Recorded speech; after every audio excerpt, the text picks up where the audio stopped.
Now I'd like to sort of introduce our next panel. We have Stuart McDonald back from LCB, George MacGinnis, who is the Challenge Director of Healthy Aging at UKRI, who is one of our conference sponsors. Online we have Nicola Oliver, who I think is sort of an honorary actuary. I don't know. We'll ask her in a minute. And Les Mayhew. And actually, one thing I should say: this session is being supported by the Institute and Faculty of Actuaries.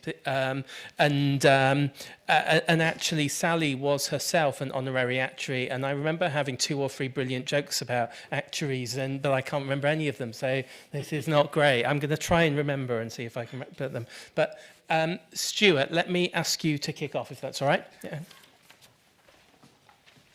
Thank you, David. Me again. I think I've got the easiest role of the panel today. So I've been asked to do a little bit of scene setting on health inequalities, but actually Sareen covered some of that really nicely. So I'm going to try and go quite quickly. I don't actually have any slides. I've just picked up the clicker to move them on and realized I don't have any. So look, the UK is an extremely unequal society. We heard that earlier today, by comparison to other developed nations in particular.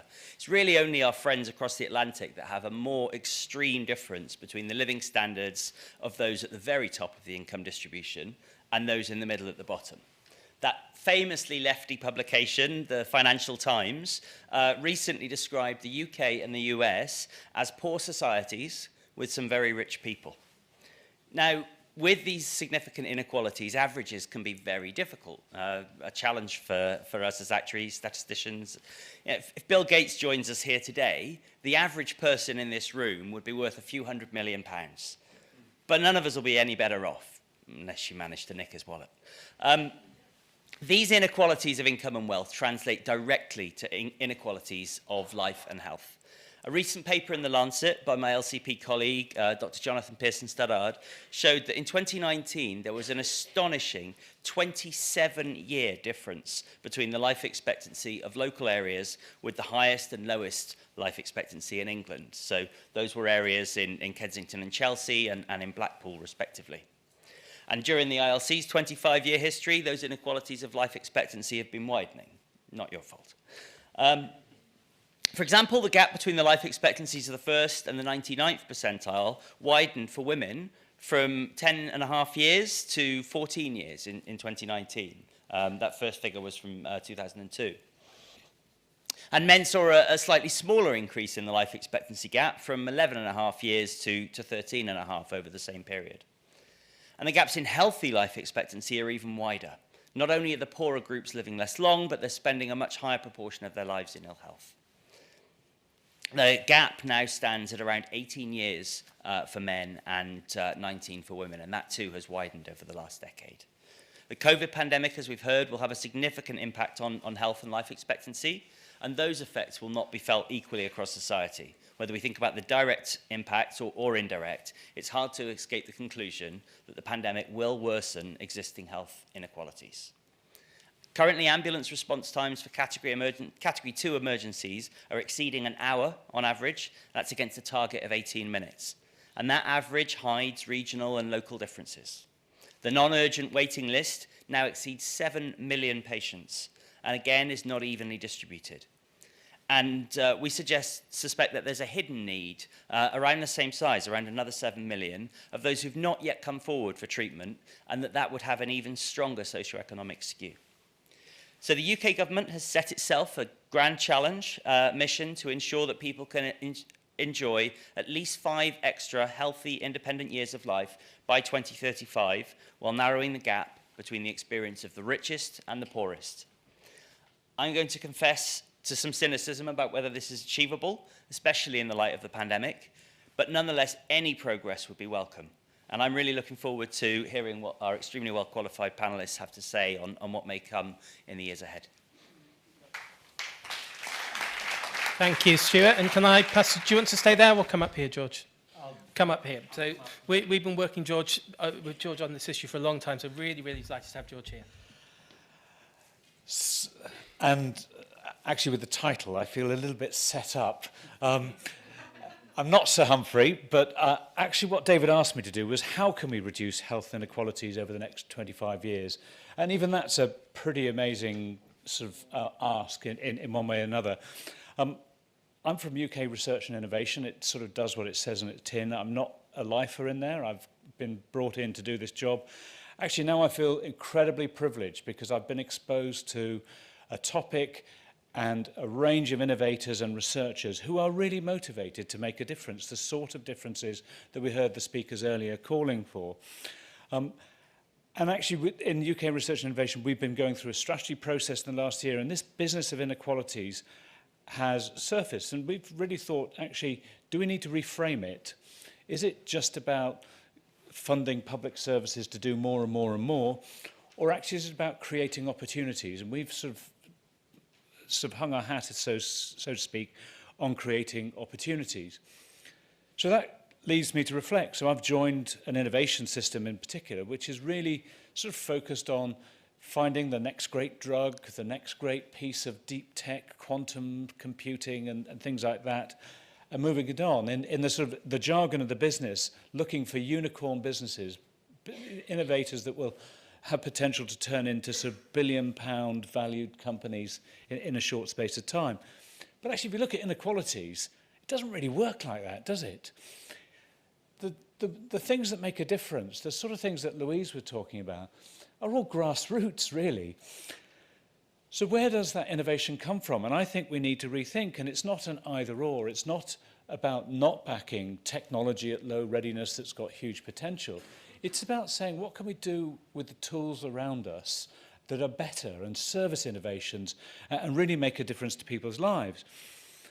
And the good news is that actually there are people out there already helping people do that. So the Accelerator Zinc here in London is actually helping innovators that are motivated by a social purpose to create businesses. Those businesses actually could be for profit. They could also be social enterprises to actually go out and make a difference. It's happening in Boston in the USA as well. Agency is doing something very, very similar there. And so, you know, once again, it's not just about public services, but where do these people go once they've been through their accelerator? Well, you know, partly they come to me, and I can only give them a little bit of money, and then they're on their own again. The next bit of good news is that actually some of the big investors are really sort of saying, well, why can't we invest in this space?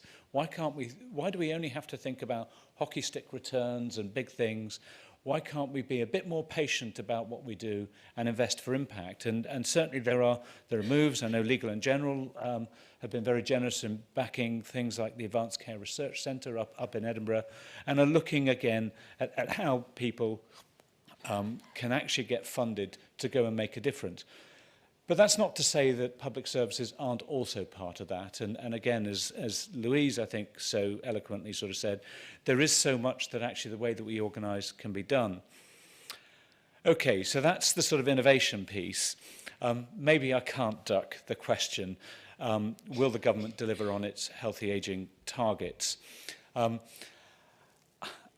There's always a little bit of difficulty with my role. There was a grand challenge, and I actually just run a mere challenge within that. Why do I say that? Because the challenge was just healthy ageing. The grand challenge was the ageing society. And for me, ageing society, probably a bit different to what you described, but sits along net zero, sits along the fourth industrial revolution and AI and all that, as the big societal challenges. That's not just me saying that, that's the UN saying that as well. So we had a huge government ambition that set off and recognised that. What's happened since then, of course, we've had pretty strong headwinds, and actually no one can blame anyone for not getting on a target because those headwinds are there. I'd have to say, fortunately, we were even able to invest in some things that are actually making a difference in COVID, and COVID has accelerated the opportunity for some innovators. It's also pushed back the progress on healthy lifespan, closing the gap, and it's widened up inequalities. So there are opportunities there as well. So what, maybe not quite as strongly as following Con, would I say, to government, we were one of 4 headline grand challenges for the UK. We're now hidden as one of 12 missions for England. So unless you actually resurrect it up and take it serious again, it's going to come back and bite us.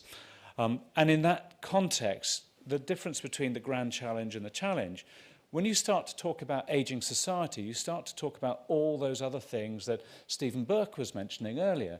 Transport, communities, planning, all these other things. And under the grand challenge, there was a desire to pull together a cross-government, I'm trying to remember exactly what they called it, longevity committee, essentially, a need to knock heads together right across government so policy is coordinated to meet those aims. And until those sorts of things, until it comes back up to the agenda and has the backing right across government to do the right thing, we'll probably just still be playing at the edges. But there is a way forward.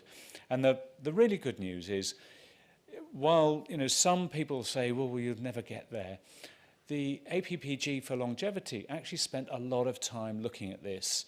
And they said you can get there. It's pretty tough. There's some pretty drastic measures that actually need to be done. But it's possible if you take it, and you can only do that with cross-government action. Great, thank you very much.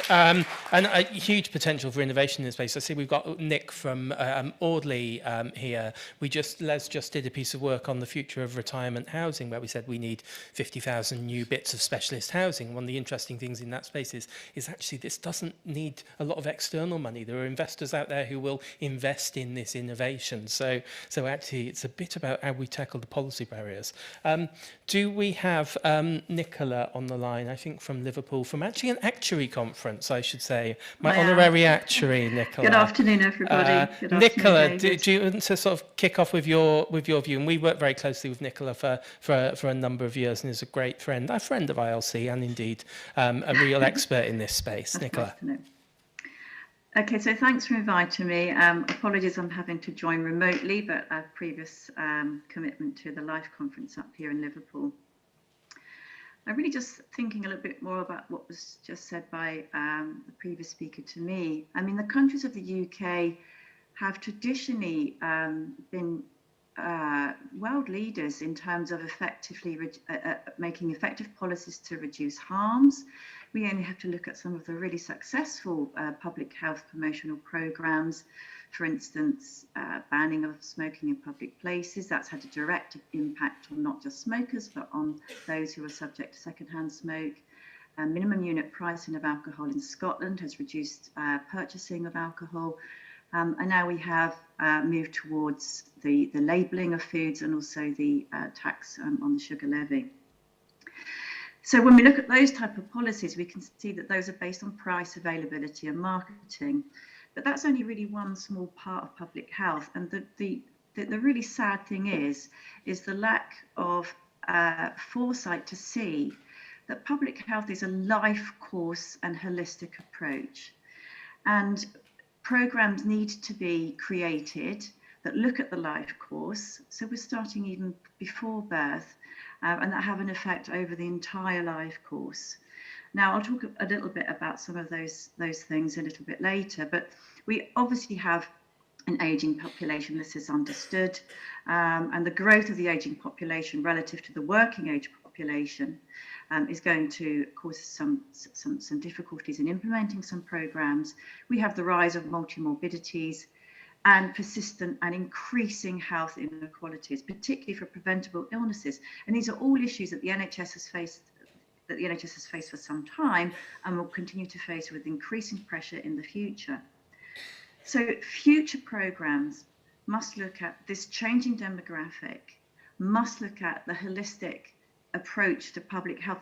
And the absolute ethos of public health is prevention. And we can see that preventive programs have a huge impact and cost so much less than catching up down the line. For instance, something known as Sure Start, which some of you may know, was a program that was created in 1998 by the then Labour government in order to support poorer families and families with fewer resources to raise their children with confidence, to be able to have some social capital, and to create a better space for health awareness. Now, this had a direct impact on childhood obesity at the time. Many of those programs have now been, unfortunately, cut, and they really weren't a big investment for public health programs.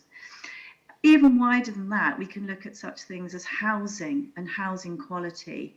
We know that these housing quality represents a health hazard. We only have to look at the really recent tragic story of the child that died as a result of exposure to mold, but a much more wider impact. Quality of housing has an impact on mental health. So housing quality, and access to green spaces, a sense of community and social capital. These should be part of any public health programme, not just an advertising programme on stopping smoking, etc. So meeting the challenges of the future will require an increased focus on health promotion and disease prevention. And we need much more concerted effort to tackle the multiple social, environmental and economic factors that lie at the heart of health inequalities.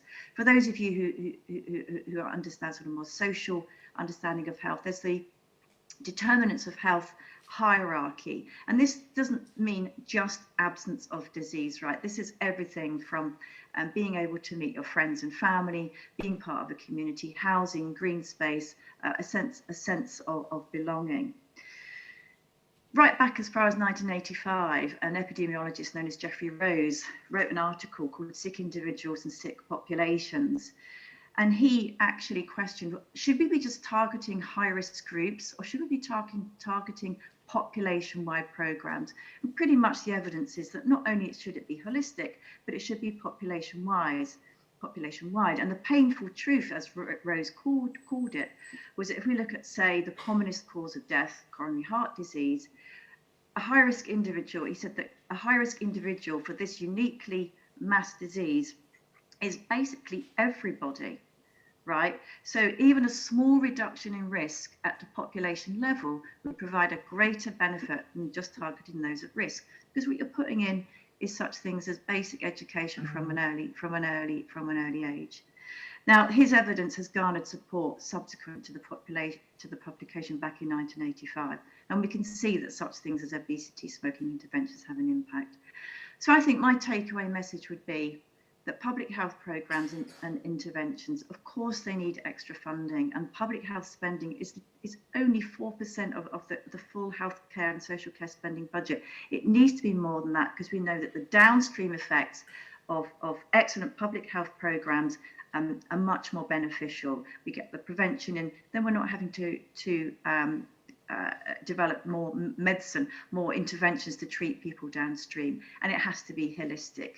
We need to look at social capital, housing, access to green spaces, public transport, and the whole global approach.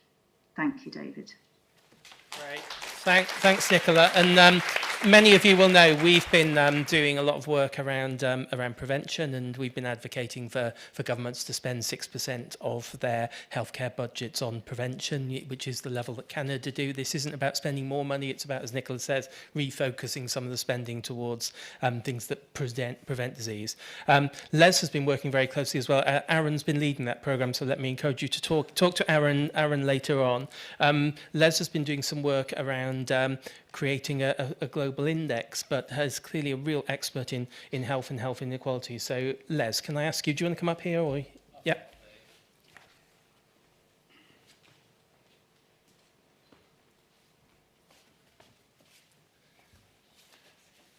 Probably need some glasses. Thanks, David. I've just remembered the actuarial jokes that you had forgotten. One is that actuaries are people that found accountancy too exciting. And I think this one, if you know what actuaries do, you'll find this funny. If you don't, you won't. Actuaries like people to be dead on time. Sorry, that's the highlight of my talk. So economics is called a dismal science, and I think we've seen lots of dismal things this morning. Also some good things, of course. But I think a problem with most of these debates and the papers that we read is what I call the shopping list approach to life, which is that we list all the things that might go wrong, but we don't actually quantify them. You know, what if this happens? What if that happens? What's the benefit? What's the loss? And I think the academic press, scientific papers, tend to take a very micro approach. So when you pick up one of their papers, you learn a lot about a very small thing, and you often miss the big picture. So a couple of years ago, ILC published my paper called Counting the Cost of Inequality. What is the economic value of one extra year of healthy life? So that's what I thought I'd talk about now. And in doing so, I'll be echoing a lot of things that Nicola, George and Stuart have said already. David said as well that we're extending this work into what we call a global index of health and well-being. So watch this space in the new year. But for now, I'm just going to talk about the UK. So the premise of this paper was this: what would it take for a local area to meet all the costs of its health, welfare and pensions, social care, and how much tax would it have to pay? So obviously the most left behind and unequal areas would be paying more in tax than those that were doing rather well. And in addition, the corollary of that was, what would it take to meet this 5-year healthy life expectancy challenge?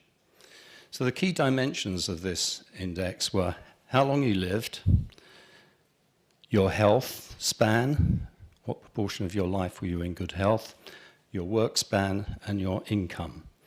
So let me tell you some of the main findings. You'll need to sort of think about these, but I think it's pretty obvious what they add up to.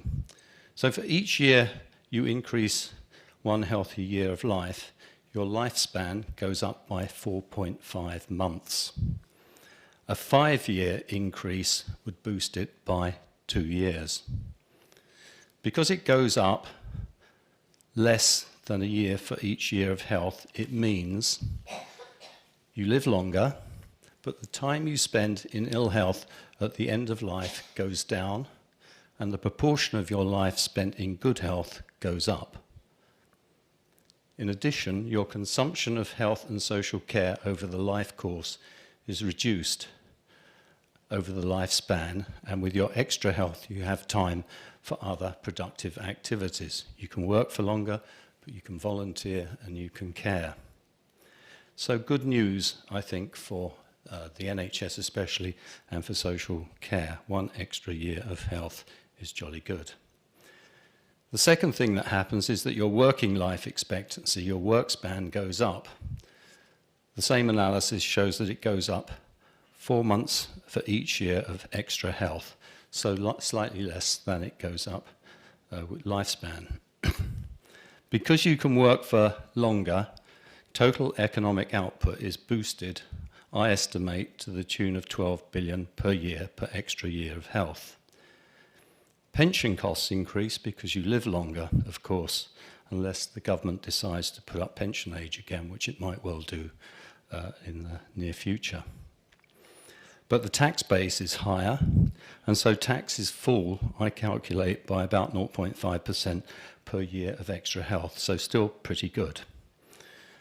A 5-year increase in healthy life expectancy, which of course is the government target, would boost output by nearly 60 billion a year, probably more than that because of multiplier effects in the economy. Also, mortality falls, obviously, if life expectancy goes up. Since men benefit more than women, we find that lifespans will tend to converge, resulting in other social benefits, such as less loneliness, because men and women tend to converge. Finally, economic inequalities are reduced as a byproduct of this process, slowly but surely. It's not a fast process, but to accelerate it further, you do need to pick on the most left behind areas to make it work. So is this 5-year target realistic? It's not enough to say that we need to exercise more, drink less, stop smoking and lose weight. Of course, all of those things are important. The problem is these benefits are not mutually exclusive, A drinker may be a smoker, may be overweight, and it's actually difficult to unpick each. So good habits don't offset bad habits. Health is not a zero-sum game. Now, benefits of living well tend to accrue over the lifetime. Nicola especially advocated a life course approach, and I completely agree. So let's take smoking. I know it's a very specific area, but let's look at what would happen if there was no more smoking in the population. Smoking still kills over 100,000 people a year from lung cancer and other smoking-related diseases. It's come down over time, but it's still a lot. Now, we know from research that a never smoker has something like 6 extra years of healthy life than a smoker. So that's a very important statistic, I think. But just stopping smoking, everybody stopping smoking tomorrow, would not buy back lost health amongst the ex-smokers, but it would slow down further progression. Since smokers in the population are shrinking, the health benefits from today would be less than the full 6 years. We've already banked quite a few of those years already through smoking cessation and other programs, which also Nicola highlighted. So achieve the full 5 years that the government is proposing, or achieve the full benefits of not smoking, you'd have to wait until all ex-smokers have died out. And this could take something like 40 years. So a lot of time before you get anywhere near the health expectancy target. It would be worthwhile, but it would require a complete ban of smoking, tobacco, and that will be difficult. And of course, there's always going to be a hardcore of people who couldn't care less, maybe 10% of the adult population. So one very strong finding from this piece of analysis is that never smokers have something like a 2 to 3 year longer work span than current or ex-smokers.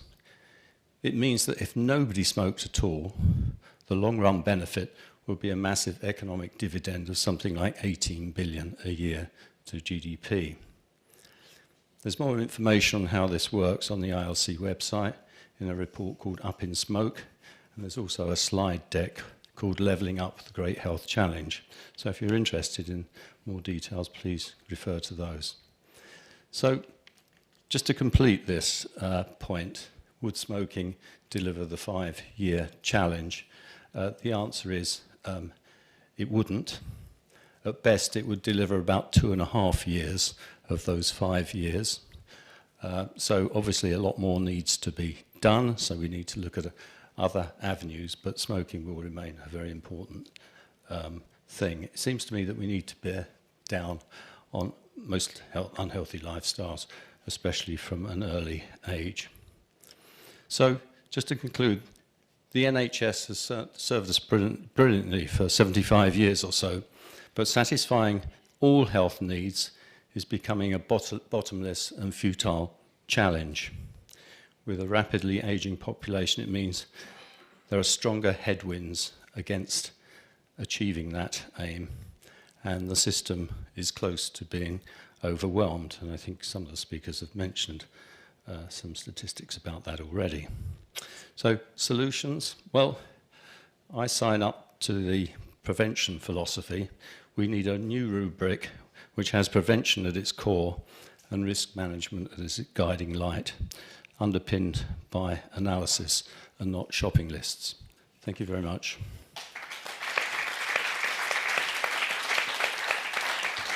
Great, and I am going to take at least one of the questions from the chat, and then I'm conscious I'm holding you up from lunch, and there are, as I say, quite a few questions, and we'll use some of them this afternoon. This afternoon we have a lot more time for some of the questions. So one of the really interesting ones links into Les's point about smoking and physical activity and what we should do.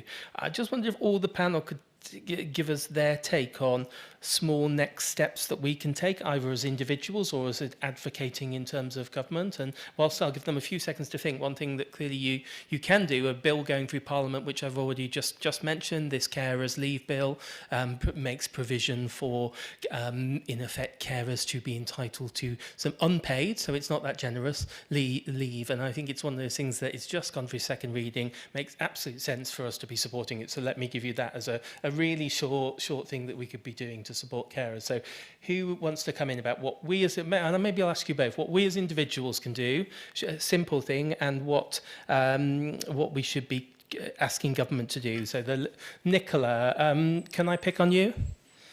Yeah, go on then. So, I mean, I guess as individuals, it's making small changes to our lives. I presume we're talking about the impact on our own personal health, David. Is that what you're talking about? Yeah.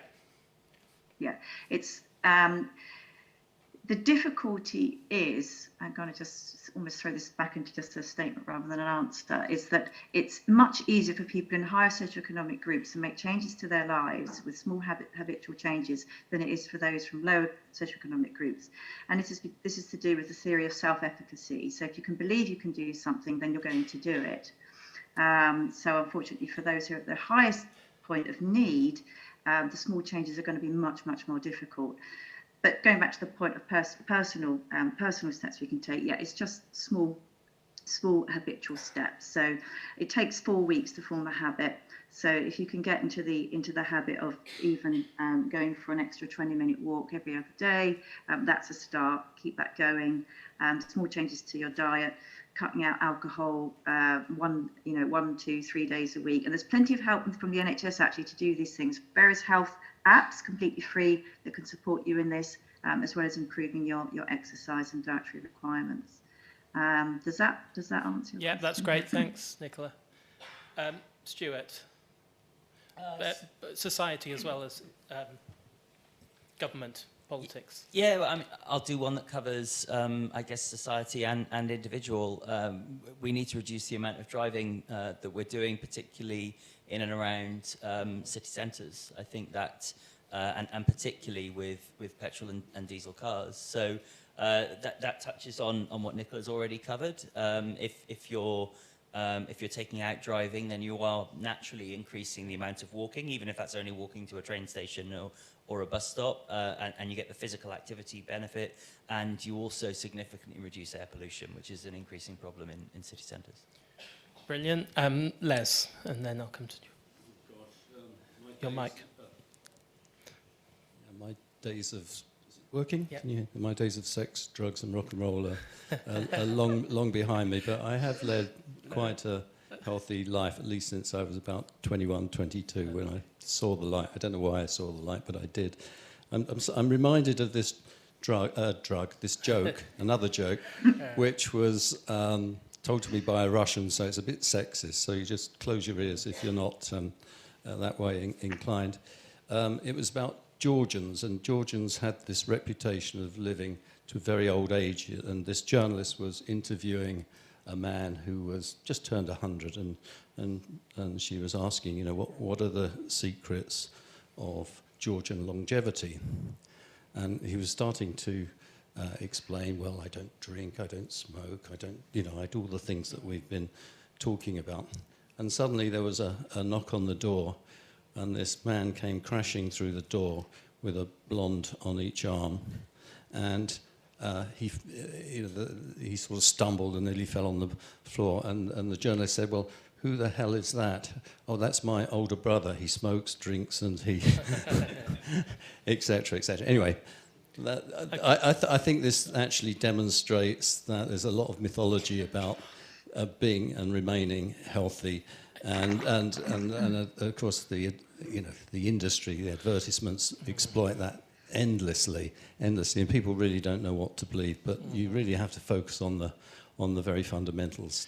Yeah. No, there's some great studies of tabloid, I have Google searches, as you'd expect for these, of tabloid newspapers and what they tend to say in terms of what will encourage us to live longer. And you see them every day, and they're like, no, all of these things can't possibly encourage us to, mainly because they're often contradictory. George.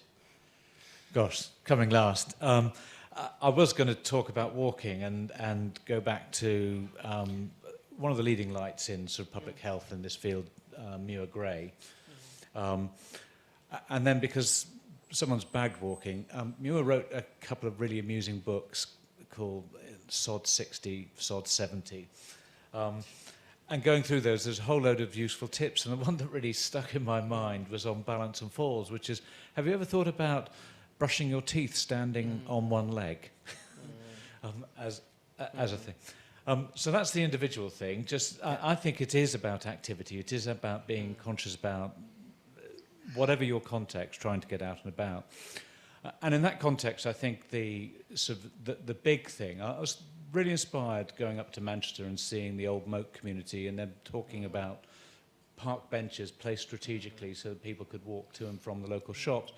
Actually, and you're now doing some work with us around town centres and the future of retail. And I think that comes to what Andy was saying. It's not just get out of your car, but the more you can do locally, the more you can, you can do that exercise on the way to and from the shops. You actually meet people in the local community. You might even meet the local youth who you think are disruptive, and you might make friends with them. That's certainly what happened in Old Moat. And so I think there's a big message about place and planning and how to reinvigorate our local communities. Brilliant. I'm really conscious of lunch, and thank you to all of our speakers. Thank you to George. Thank you for Nicola for joining us from Liverpool, to Les and Stuart again, and thank you to the actuarial profession. And I have to say, Sally's joke involved the mafia as well. So at some point, I might Google it later. The mafia and actuaries, I can't really remember what it was. But anyway, it will come back to me. Thank you all. Grab some lunch and we'll be back in a bit. Thank you.